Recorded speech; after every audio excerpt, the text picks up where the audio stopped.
Bonsoir la famille, j'espère que vous allez bien. Dans cette vidéo, je vais essayer de partager avec vous tout ce que j'ai appris concernant la fusion congruente et non congruente dans le cas des diagrammes de phase liquide, binaire, solide, liquide, etc. Donc, je vais commencer par la fusion congruente. Donc, la fusion congruente, toujours, on aura un minimum de deux points eutectiques. C'est-à-dire que je vais trouver un isotherme ici et un deuxième isotherme ici. Et donc, je vais obtenir comme résultat deux points eutectiques, le point E1 et un deuxième point E2. Donc, comme vous voyez ici, j'ai un composé défini de formule AX, BY. Voilà, donc ici j'ai un liquide, puisque la température est très importante. Donc, comme vous voyez ici, je passe de liquide vers un solide.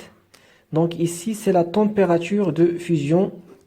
Donc, voilà, c'est la température de fusion de quoi? De AX, BY.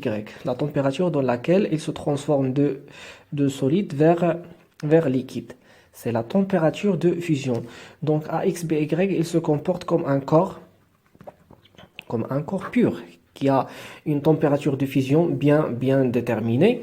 Donc pour cette raison, on appelle ça, c'est un composé avec fusion,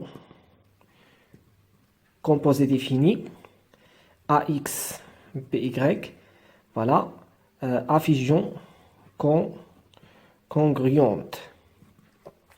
Donc, c'est la fusion d'une espèce qui forme normalement. C'est comme un corps pur. Voilà, chaque corps pur a une température de fusion. Par exemple, le corps A, ici le corps A, ici le corps B. Donc, c'est la température de fusion du corps B. Et ici, c'est la température. Donc, ce point-là, c'est la température de fusion du corps. Donc, A est un corps pur, B est un corps pur. Et AX, BY, il se comporte également comme un corps pur.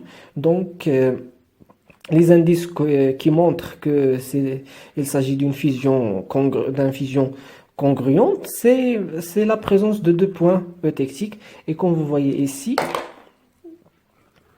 transformation de liquide directement vers la phase solide. Mais par contre, donc ça c'est fusion congruente. Par contre, lorsqu'on parle d'un composé défini avec fusion non congruente, cela montre la présence d'un point qui s'appelle le point pérétectique. Donc, qu'est-ce que ça veut dire? J'ai déjà expliqué la signification du point pérétectique. Donc, c'est comme ça. Ici également, j'ai un point eutectique. Mais comme vous voyez ici, avant de fondre, le composé défini A et B se décompose en donnant le liquide et le solide B. Donc, ici, le liquide est dans ce côté-là. Donc, ici, j'ai un composé. Donc voilà, un composé par exemple AX, BY, comme ça. Donc ici, j'ai la phase solide, j'ai AX, BY solide. Mais lorsqu'il passe à ce niveau-là, il se décompose en un liquide plus, comme vous voyez ici le B et le A, donc plus le B solide. Et puis, il se transforme en liquide. Et c'est ça la différence. Donc, vous voyez ici le composé, avant de fondre, il se transforme directement en liquide. Mais par contre, ici, nous avons une étape intermédiaire. C'est le liquide plus B solide et puis le liquide. Donc, ici, vous voyez solide, solide, solide, solide. À un certain moment, la température de pérétectique, donc ici c'est le point P, nous allons obtenir un liquide plus B solide et puis voilà le liquide. Donc avant de fondre, le composé défini AMPN ou bien AXPY se décompose en donnant le liquide et le solide P. On dit que le composé AXPY n'est pas stable jusqu'à sa température de fusion. Donc il s'agit d'une réaction pérétectique donnant un liquide et un solide thermiquement plus stable. Outre les points de fusion des corps purs A et B, le système présente deux invariants, siège, R7, etc. Donc ce qu'il faut retenir pour déterminer la fusion non congruente. Donc, c'est quoi la fusion non congruente? C'est la présence d'un T.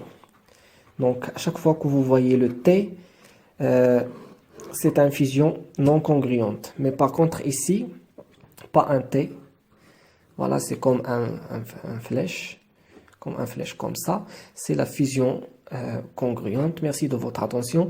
Et si vous avez besoin de bénéficier de mes cours de soutien en n'importe quel modèle de chimie, soit réel, soit virtuel, c'est-à-dire online, vous pouvez me demander ça dans les commentaires pour qu'on se contacte pour voilà pour fixer les dates et le programme de travail en privé, bien sûr. Courage à tout le monde.